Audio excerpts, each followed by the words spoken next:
मैं किसी कीमत पे नहीं जाऊंगा उस एसएम जंजुआ की पोती का रिश्ता मांगने। आप कौन? उसके लिए तो आपको मुझसे मिलना पड़ेगा कराची में।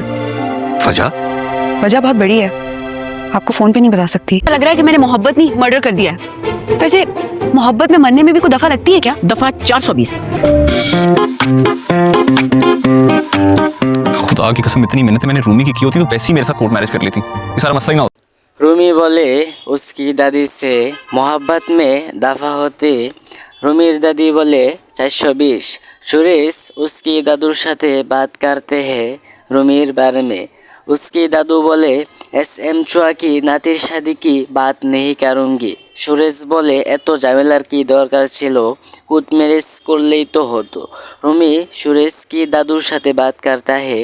रूमी दादू बोले आप कौन हो? रूमी बोले इसलिए मुझसे मिलना पड़ेगा कराची में। এই পর্যন্তই ছিল ট্রেলারটি। কেমন হচ্ছে অবশ্যই জানাবেন কমেন্টে। পরবর্তী ভিডিওর জন্য ওকে বাই।